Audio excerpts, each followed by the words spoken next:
everyone! If you've ever had one of those nights where you just can't face cooking, want a hearty, home-cooked, delicious meal, or you need to give one to a friend or family member, you've come to the right place. Today we are making the ultimate meal prep classic, freezer-friendly lasagna. I'm going to show you every step to build the perfect layered lasagna, wrap it up so it stays fresh for months, and ready to have it go from freezer to oven whenever you need it. So let's go get started.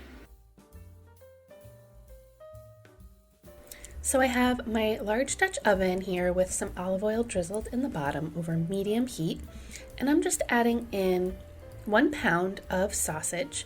So I'm just taking the casing off of the sausage links, as well as a 1/2 pound of ground beef. And we're just going to cook the meat until it is no longer pink, and we just want to crumble it as we go.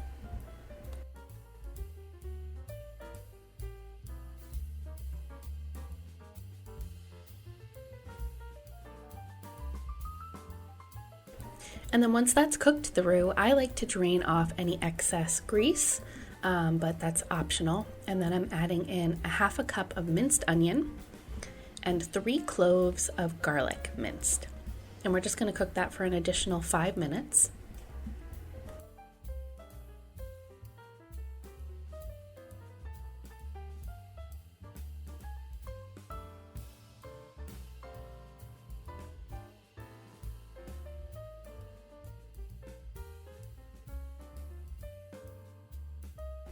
Then I'm going to add in a 13-ounce can of tomato sauce,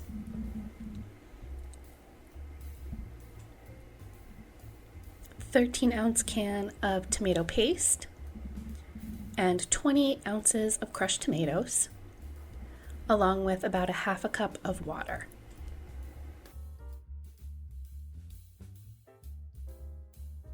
We just want to stir that until combined, and then we're going to add in our seasonings. So I like to add some sugar, just a little pinch, about 2 tablespoons of fresh parsley, 1½ teaspoons of dried basil, 1 teaspoon of Italian seasoning, some salt and pepper, and a little bit of garlic powder.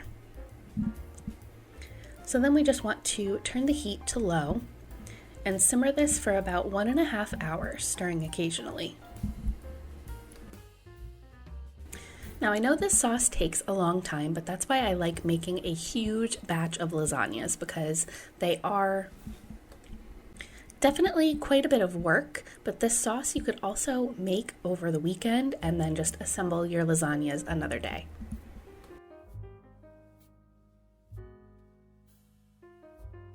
So now for this lasagna, I also have 12 lasagna noodles cooked for about 8 minutes. You want them al dente, not fully cooked, or they will fall apart because we're going to be baking this for a long time.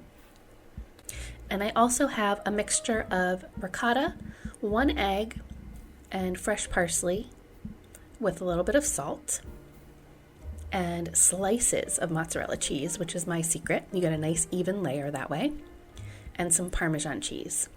So I'm making 3 of these loaf-sized pan lasagnas. That gets you about 3 or 4 pieces of lasagna, so great for a small family. You can, of course, make a large 13x9 with this recipe. And you will probably end up with extra sauce that you can put in the freezer to make with lasagna another time, or even just to put over pasta. So basically, we just want some sauce in the bottom of our pan, a layer of noodles, some of the ricotta, about 1/3, a 1/3 of the sliced mozzarella cheese, some sauce and Parmesan cheese, and then just repeat that. Noodles, ricotta, mozzarella, sauce, Parmesan, and then we're going to end it with those layers again with the mozzarella cheese on top. And I know that's a lot to take in. I'll have the whole recipe and instructions on my website, cinderellasapron.com, linked down in the description. So at this point, I like to just freeze it before baking, because if you bake it and then freeze it, you are now cooking the noodles 3 times. So they're definitely going to get mushy. So I just wrap these as is with some saran wrap really tightly and then aluminum foil. And then when you're ready to bake, you can take it out and thaw it and bake it at 375 degrees for about 25 minutes and then uncover for an additional 25 minutes. But the best part is you can bake this from frozen. So if you forget to thaw it, you can absolutely just take it out of the freezer and pop it in the 375 degree oven, removing the plastic wrap, of course. But you'll be baking this for closer to about an hour and a half. So I would say 45 minutes covered and then 30 to 45 minutes uncovered. And then we just want to let this rest for about 10-15 minutes before cutting into it. Mine, I got a little excited, so it's definitely a little hot and spilling out a little bit more than it would if I had patience and let it rest before eating.